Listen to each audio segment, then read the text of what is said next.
दिल्ली विधानसभा चुनाव के लिए 5 फरवरी को हुई वोटिंग के बाद उम्मीदवारों की किस्मत ईवीएम में कैद हो गई। शनिवार को मतगणना के दौरान यह सामने आएगा कि बीते कई महीनों की मेहनत का राजनीतिक दलों और प्रत्याशियों को कितना फायदा हुआ है। इतना ही नहीं, यह भी सामने आएगा कि पार्टियों के स्टार चेहरे चुनाव में कितने प्रभावी साबित हुए। दिल्ली विधानसभा चुनाव में भारतीय जनता पार्टी के प्रचार का सबसे बड़ा चेहरा प्रधानमंत्री नरेंद्र मोदी रहे। पीएम मोदी ने दिल्ली विधानसभा चुनाव का बिगुल तो काफी पहले ही फूंक दिया था, लेकिन अंतिम समय में उन्होंने दिल्ली के कुछ और जिलों को कवर करने की कोशिश की। दिल्ली के कुल 11 जिलों में से पीएम मोदी ने 4 जिले उत्तर पश्चिम दिल्ली, पूर्वोत्तर दिल्ली, दक्षिण पश्चिम दिल्ली और नई दिल्ली जिले में प्रचार किया। ऐसे में आइए जानते हैं कि उन जिलों में पीएम मोदी के प्रचार का कितना प्रभाव था। पीएम मोदी ने सबसे पहले दिल्ली विधानसभा चुनाव का बिगुल इसी क्षेत्र से फूंका था। प्रधानमंत्री ने यहां 3 जनवरी को पहली रैली उत्तर दिल्ली के रोहिणी में की थी। जिले में कुल 8 विधानसभा सीटें हैं। इनमें रोहिणी के अलावा आदर्श नगर, बादली, बवाना, मॉडल टाउन, नरेला, शकूर बस्ती और वजीरपुर की सीटें शामिल हैं। भाजपा के लिए प्रधानमंत्री मोदी की अगली रैली 29 जनवरी को पूर्वोत्तर दिल्ली के घोंडा में हुई। पीएम ने इसके जरिए 5 सीटों को कवर करने का प्रयास किया।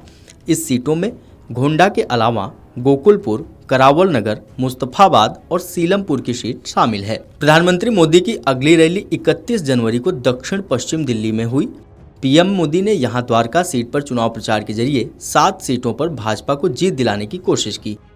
इनमें द्वारका के अलावा बिजवासन, मटियाला, नजफगढ़, पालम, उत्तम नगर और विकासपुरी की सीटें शामिल थीं। प्रधानमंत्री मोदी के चुनाव प्रचार के दौरान आखिरी रैली नई दिल्ली जिले में हुई। पीएम ने यहां के आरके पुरम विधानसभा क्षेत्र में जनता को संबोधित कर जिले की 6 अन्य सीटों को साधने की कोशिश की। इनमें दिल्ली कैंट, ग्रेटर कैलाश, नई दिल्ली, पटेल नगर, आरके पुरम, राजेंद्र नगर सीट पर प्रभाव छोड़ने की कोशिश की। 5 फरवरी को वोटिंग समाप्त होने के बाद एग्जिट पोल के आंकड़े सामने आए।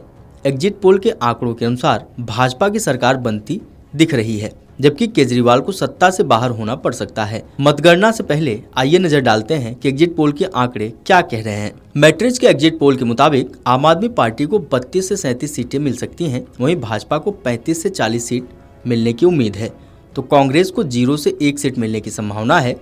जेवीसी के एग्जिट पोल के मुताबिक आम आदमी पार्टी को 22 से 31 सीटें मिलती दिख रही हैं, भाजपा को 39 से 45 सीटें और कांग्रेस को 0 से 2 सीटें मिल सकती हैं। यानी भाजपा अपने दम पर बहुमत हासिल करती हुई नजर आ रही है। चाणक्य के एग्जिट पोल के मुताबिक भाजपा को 39 से 44 सीटें मिल सकती हैं, यानी भाजपा खुद बहुमत हासिल कर सकती है। वहीं आपको 25 से 28 सीटें मिलने की संभावना है। कांग्रेस को 2 से 3 सीटें मिलने की संभावना है। पी मार्क पोलिंग एजेंसी के आंकड़ों की माने तो भाजपा आसानी से बहुमत के आंकड़े को पार कर सकती है। पार्टी यहां 39 से 49 सीटें पा सकती है। दूसरी तरफ आम आदमी पार्टी को 21 से 31 सीटें मिलती हुई नजर आ रही हैं। कांग्रेस को इनमें 0 से 1 सीट मिल सकती है। बी प्रिसाइड पहला एग्जिट पोल है जिसमें आम आदमी पार्टी की सरकार बनती दिख रही है। बी प्रिसाइड ने आम आदमी पार्टी को 46 से 52 सीटें दी हैं, वहीं भाजपा को 18 से 23 सीटें जीतते दिखाया गया है।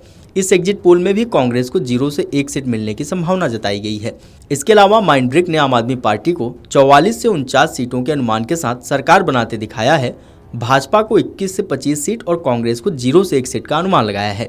एक्सिस माई इंडिया के मुताबिक भाजपा को 45 से 55 सीटें मिल सकती हैं, वहीं आम आदमी पार्टी को 15 से 25 सीट मिलने की संभावना है। कांग्रेस को 0 से 1 सीट और अन्य को 0 से 1 सीट मिल सकती है। यानी कुल मिलाकर ज्यादातर एग्जिट पोल भाजपा की सरकार बनने की ओर इशारा कर रहे हैं। Video desk अमरउजाला.com। अमर उजाला जीवांजलि के सारथी की मदद लें और महाकुंभ में स्नान जरूर करें।